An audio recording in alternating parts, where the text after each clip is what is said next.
Good morning मेरे प्यारे बच्चों, कैसे हैं आप सभी लोग। उम्मीद करते हैं बहुत अच्छे होंगे। मेरे सभी बच्चों को प्यार भरा नमस्कार। Welcome to my YouTube channel try star classes. चलिए आज के इस सेशन में हम 12 मार्च की करंट अफेयर्स को पढ़ेंगे। कल हमने जैसा कि कुछ वीकली करंट अफेयर्स के क्वेश्चन लाए थे, उन क्वेश्चंस पर हमने चर्चाएं की थी, उन क्वेश्चंस को हमने सॉल्व भी किया था। चलिए आज के सेशन में हम 12 मार्च की करंट अफेयर्स को पढ़ेंगे। चलिए हमारा फर्स्ट क्वेश्चन है, पहला क्वेश्चन है,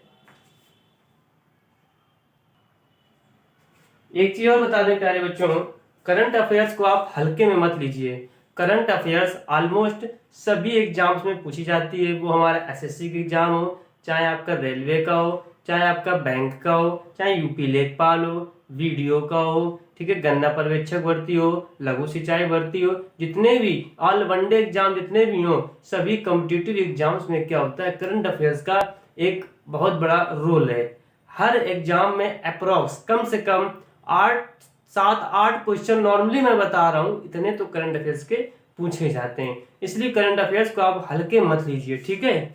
क्वेश्चंस को अच्छे से पढ़िए। मैं ये उम्मीद करता हूं कि आप लोग एक फेयर कॉपी में अच्छे से डेली में जितने भी आपको क्वेश्चन कराता हूं उनकी आप जो है नोट किया करिए, फिर उनको आप डेली क्या करिए करिए, रिवाइज किया करिए, ठीक है। इससे आपके करंट अफेयर्स की होगी, मजबूत होगी। जब भी आप पेपर देने जाएं, जब भी किसी भी चीज का आपका पेपर हो, करंट अफेयर्स तो आती ही है, उसको क्या करें, जितने भी करंट अफेयर्स आपने पढ़े हैं या हमने पढ़ाए हैं उसको आप एक बार रिवाइज कर लीजिए, ठीक है। चलिए आइए इसी क्रम पे हम आगे बढ़ते हैं अपना क्वेश्चन नंबर फर्स्ट की ओर। बच्चों पहला क्वेश्चन हमारा है, भारत और किस अन्य देश ने 11 मार्च 2022 को द्विपक्षीय मुक्त व्यापार वार्ता यानी कि बाइलेटरल फ्री ट्रेड टॉक्स फिर से शुरू की है। भारत और किस अन्य देश ने 11 मार्च 2022 को द्विपक्षीय मुक्त व्यापार वार्ता बाइलेटरल फ्री ट्रेड टॉक्स फिर से शुरू की है। बच्चों किस देश ने शुरू की है? भारत और किस अन्य देश के साथ? कनाडा के साथ, ठीक है बच्चों, कनाडा, ठीक है।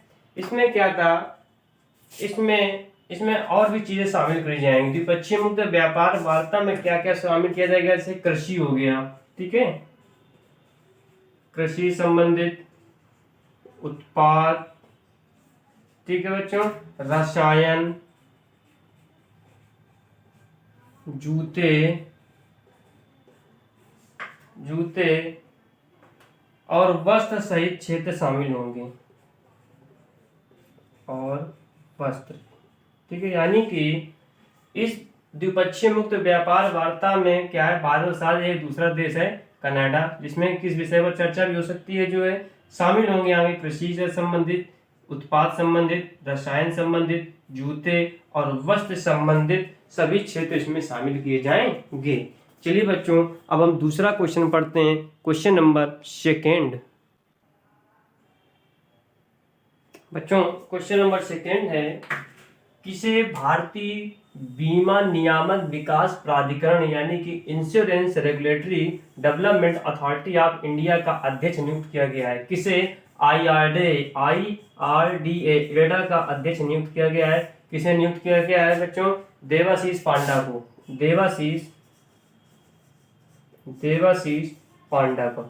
बच्चों देवाशीष पांडा को इरडा यानी कि insurance regulatory development authority of India का अध्यक्ष नियुक्त किया गया है। तो पेपर में क्वेश्चन आ जाए कि इरडा का अध्यक्ष किसे नियुक्त किया गया है? बच्चों देवाशीष पांडे को इसका अध्यक्ष नियुक्त किया गया है, ठीक है। बीमा नियामक यानी कि भारतीय बीमा नियामक विकास प्राधिकरण में इनका कार्यकाल 3 साल तक का होगा। इनका यानी कि टेन्योर पीरियड कितना तक का होगा बच्चों?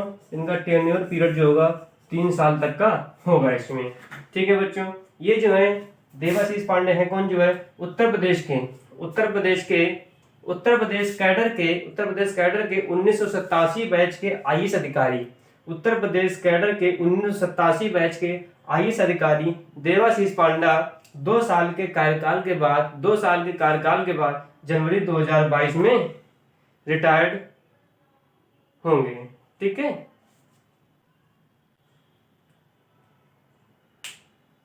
चलिए आगे बढ़ते हैं बच्चों।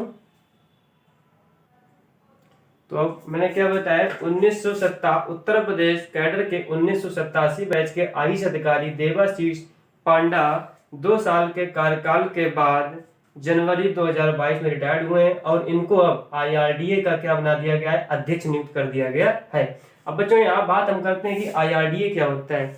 आईआरडीए यानी कि insurance regulatory development authority of India, ये क्या होता है, सर्वोच्च संस्था होती है। ये क्या होती है बच्चों, एक सर्वोच्च संस्था होती है जो भारत में बीमा क्षेत्रों का देखरेख करती है, जो भारत में क्या करती है, बीमा क्षेत्रों की देखरेख करती है। इसका मुख्य उद्देश्य होता है कि पॉलिसी होल्डर्स के हितों की रक्षा करना। इसका मुख्य उद्देश्य होता है पॉलिसी होल्डर्स के हितों की रक्षा करना और इंश्योरेंस उद्योगों को कंट्रोल करना, नियंत्रित करना। ठीक है बच्चों, आईआरडीए क्या होता है, आईआरडीए एक सर्वोच्च संस्था है जो भारत में बीमा के क्षेत्र की देखरेख करता है। इसका मुख्य उद्देश्य है पॉलिसी होल्डर्स की हिंसा की रक्षा करना, पॉलिसी होल्डर्स के हित की रक्षा करना और इंश्योरेंस उद्योगों को नियंत्रित करना। ठीक है बच्चों, ये इसका मुख्य काम होता है। अगले इसी क्रम पे हम क्वेश्चन नंबर 3 की ओर बढ़ते हैं बच्चों। चलिए आइए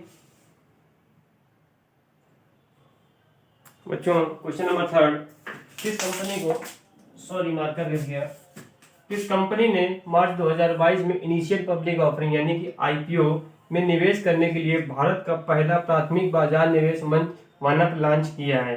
किस कंपनी ने मार्च 2022 में इनिशियल पब्लिक ऑफरिंग यानी कि आईपीओ में निवेश करने के लिए भारत का पहला प्राथमिक बाजार निवेश मंच वन ऐप लॉन्च किया है बच्चों। किस कंपनी ने किया है, आईआईएफएल होल्डिंग्स लिमिटेड ने, आईआईएफएल होल्डिंग्स लिमिटेड ने। ठीक है बच्चों, आईआईएफएल होल्डिंग लिमिटेड ने क्या किया है, आईपीओ में निवेश करने के लिए भारत का पहला प्राथमिक बाजार निवेश मंच वन ऐप लॉन्च किया है। ठीक है, आईआईएफएल होल्डिंग लिमिटेड ने वन ऐप लॉन्च किया है। ठीक है, इसमें जो है प्लेटफॉर्म पर यानी कि वन ऐप प्लेटफॉर्म पर, इस प्लेटफॉर्म पर क्या होते हैं 24/7 आवेदन स्वीकार किए जाते हैं। 24 घंटा 7 दिन इसमें क्या किए जाते हैं, आवेदन स्वीकार किए जाते हैं। आईपीओ बोली खुलने से पहले, आईपीओ बोली खुलने से 3 दिन पहले तक किए जाते हैं। ठीक है बच्चों, आईपीओ बोली खुलने से 3 दिन पहले तक किए जाते हैं। ठीक है, ये साइट जो होती है आईपीओ प्लेटफॉर्म पर 24/7 24 घंटे 7 दिन खुली रहती है। इसमें आवेदन स्वीकार किए जाते हैं और आईपीओ बोली खुलने से 3 दिन के पहले तक किए जाते हैं। ठीक है बच्चों, अगला क्वेश्चन हमारा है क्वेश्चन नंबर 4।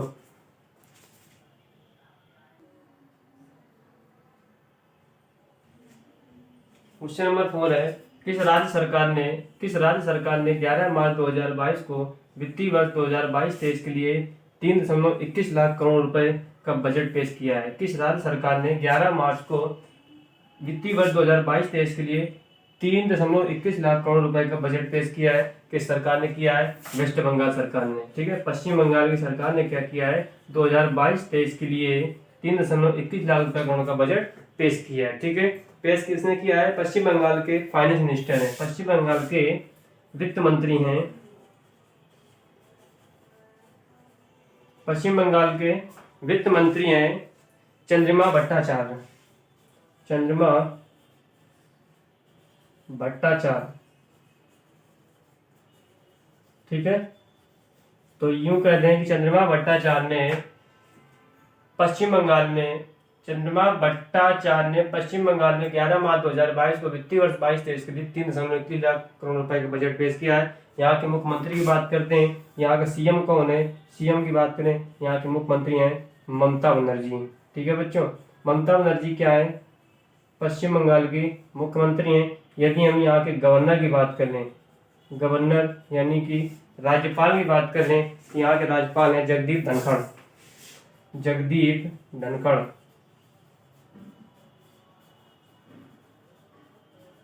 ठीक है बच्चों, तो पश्चिम बंगाल के वित्त मंत्री चंद्रिमा भट्टाचार्य ने 11 मार्च 2022 को 2022-23 के लिए 3.21 लाख रुपए करोड़ का बजट पेश किया है। पश्चिम बंगाल के मुख्यमंत्री ममता बनर्जी हैं, वहां के राज्यपाल कौन है? जगदीप धनखड़ है। ठीक है बच्चों, चलिए अब आगे बात करते हैं क्वेश्चन नंबर 5 पे।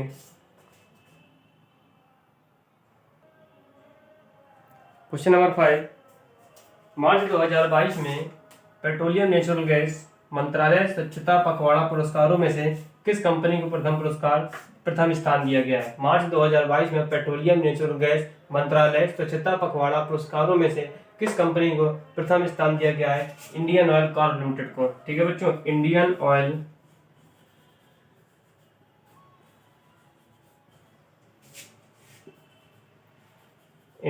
ऑयल कॉर्प लिमिटेड कंपनी को स्वच्छता पखवाड़ा पुरस्कारों में से प्रथम स्थान दिया गया है। ठीक है, हमारे पेट्रोलियम एवं प्राकृतिक मंत्री कौन है? यानी कि पेट्रोलियम नेचुरल गैस मंत्रालय, इसके मंत्री कौन है? इसके मंत्री हरदीप सिंह पुरी। ठीक है, हरदीप सिंह पुरी।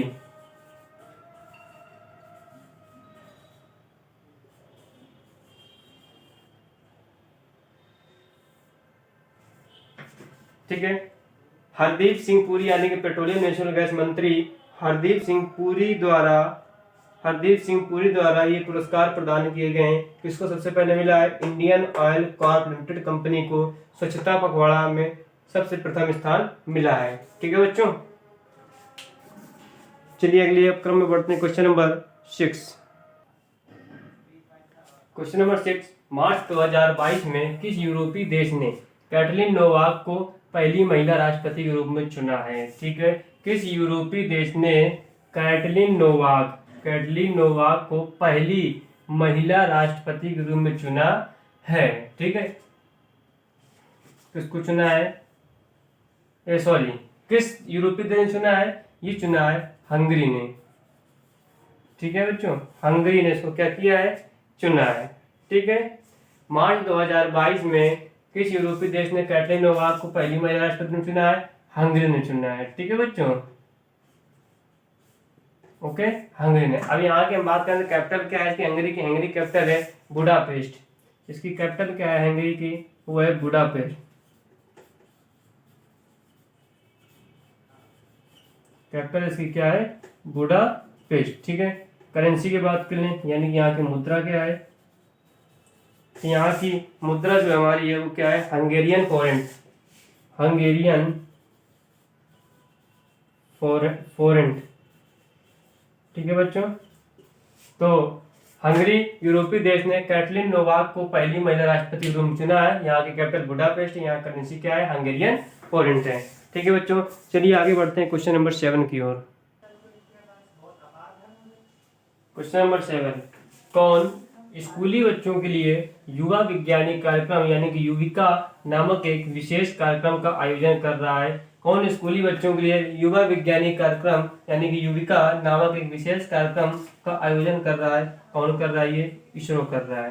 ठीक है बच्चों, इसरो जो है स्कूली बच्चों के लिए युविका नामक एक विशेष कार्यक्रम का आयोजन कर रहा है। ठीक है, इस कार्यक्रम का उद्देश्य क्या है कि देश भर में, इस कार्यक्रम का मुख्य उद्देश्य क्या है कि देश भर में 150 छात्रों का चयन करना है जो 1 मार्च 2022 तक कक्षा 9 में पढ़ रहे हैं। इस कार्यक्रम का मुख्य उद्देश्य क्या है?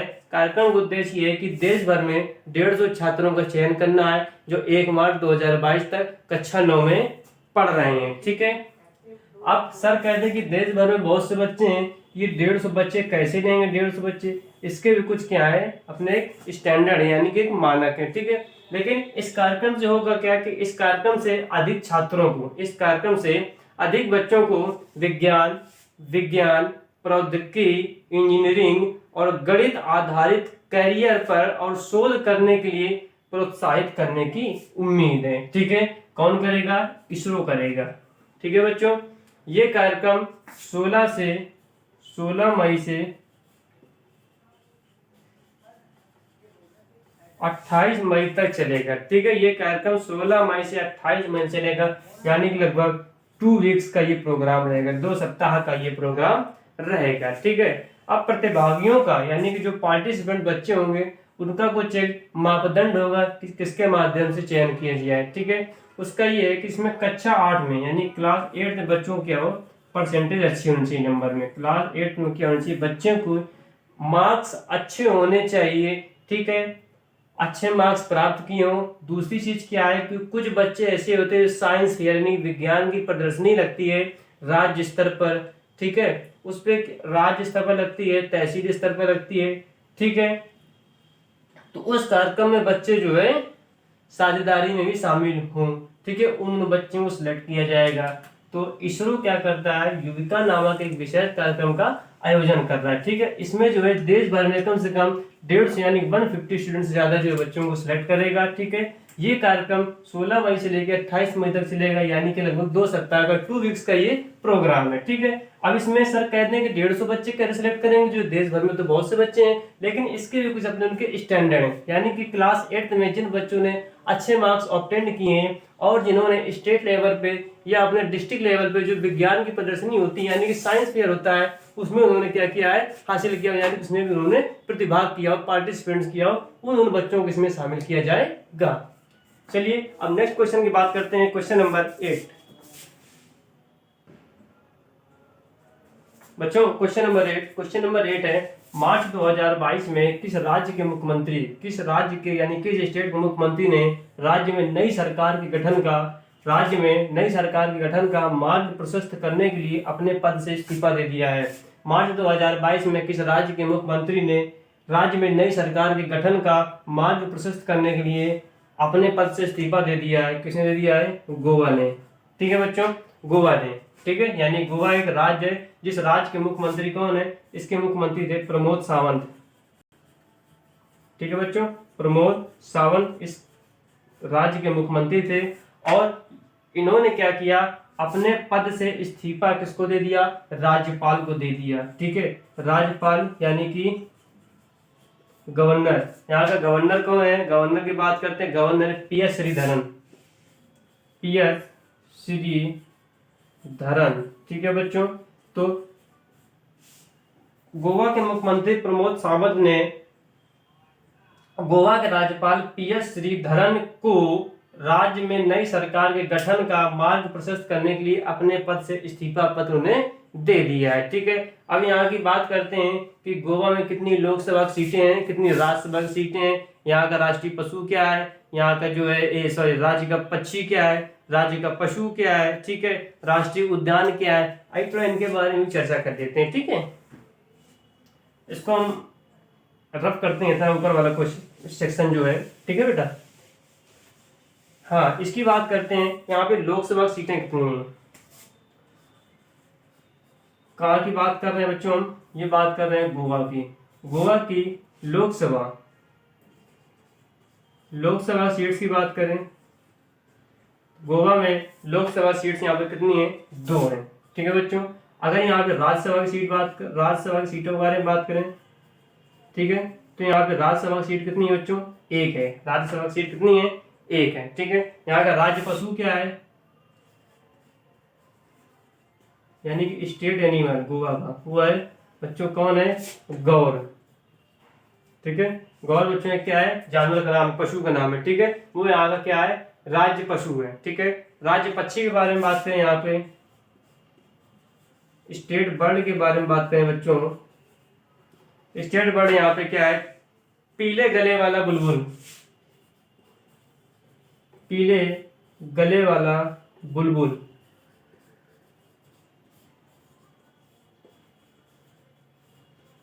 ठीक है बच्चों।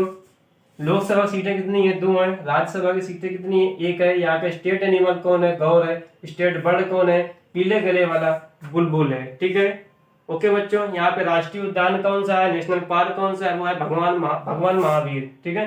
भगवान महावीर राष्ट्रीय उद्यान की बात करें तो वो है बच्चों भगवान महावीर राष्ट्रीय उद्यान।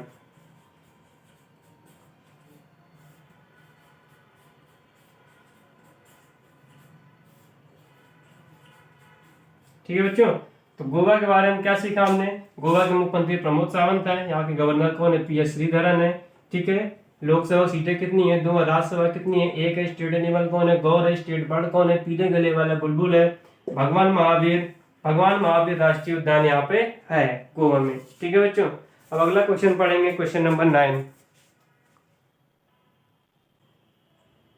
बच्चों। क्वेश्चन नंबर 9, कौन सा राज्य में खतियान और नक्शा सहित यानी कि मैप सहित डिजिटल लैंड डॉक्यूमेंट्स की डोर स्टेप डिलीवरी स्टार्ट करेगा? कौन सा राज्य में खतियान और नक्शा सहित डिजिटल लैंड डॉक्यूमेंट्स की डोर स्टेप डिलीवरी स्टार्ट करेगा? वो है बच्चों बिहार, ठीक है। कौन है बच्चों? बिहार राज्य। ठीक है, बिहार एक देश का पहला राज्य होगा जहाँ पे ये सुविधा शुरू हुई है। बिहार देश का पहला राज्य होगा जहाँ पर हमारी ये सुविधा शुरू हुई है। ठीक है, वहाँ पे क्या है, खतियान और नक्शा सहित डिजिटल लैंड डॉक्यूमेंट्स की डोर स्टेप डिलीवरी शुरू करेगा। ठीक है बच्चों, आइए थोड़ा यहाँ के बारे में जान लेते हैं कि बिहार में जो है कितनी यहाँ पे लोकसभा सीटें हैं, कितनी राज्यसभा सीटें हैं, राज्य पशु कौन सा है, राज्य पक्षी कौन सा है, राष्ट्रीय उद्यान कौन सा है। ठीक है, बिहार, इसके बारे में बात करें अगर तो लोकसभा की सीटें, लोकसभा की सीटें बच्चों यहाँ पे कितनी है, 40 हैं। ठीक है, बिहार में। बच्चों राज्यसभा की सीटें के बारे में बात करें, राज्यसभा की सीटें यहाँ पे कितनी है बच्चों, 16 हैं। ठीक है बच्चों, राज्य पशु यानी कि स्टेट एनिमल की बात करें बच्चों, स्टेट एनिमल यहाँ का भी कौन है, गौर है। जैसे अभी हमने गोवा का पढ़ा, स्टेट एनिमल कौन था, गौर था बच्चों। ठीक है, ऐसे यहाँ का भी क्या है, गौर है। बच्चों यहाँ की स्टेट बर्ड की के बारे में बात करें, यानी कि राज्य चिड़िया कौन से, यानी कि राज्य पक्षी कौन सा है, वो बच्चों घरेलू गौरैया, घरेलू गौरैया। ठीक है मेरे प्यारे बच्चों, राष्ट्रीय उद्यान कौन सा है, नेशनल पार्क कौन सा है,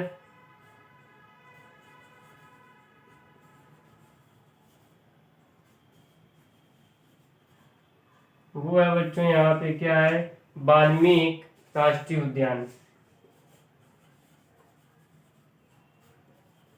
वाल्मीकि नेशनल पार्क।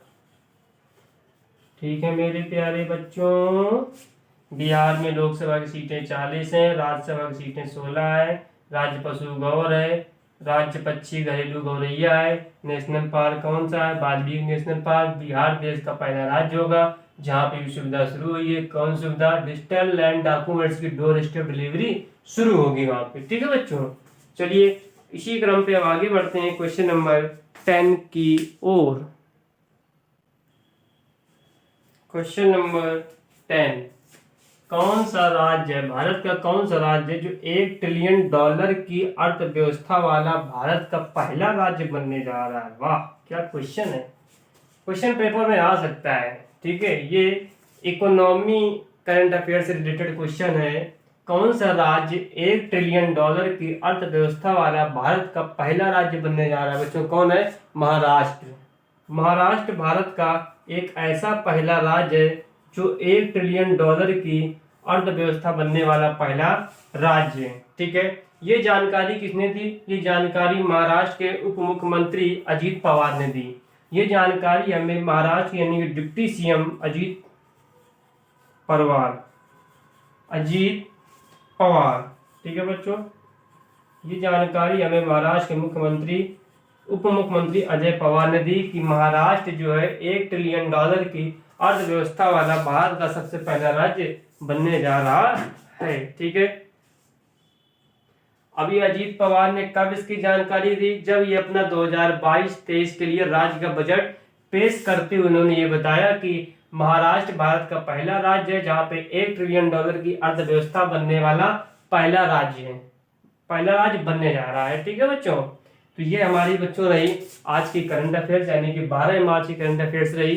ठीक है, आज की क्लास को हम यहीं से, इस सेशन को यहीं से हम ऑफ करते हैं। आपका दिन शुभ हो, बने रहिए। कल फिर हम अगली करंट अफेयर्स लेके आएंगे 13 मार्च की, जुड़े रहिए।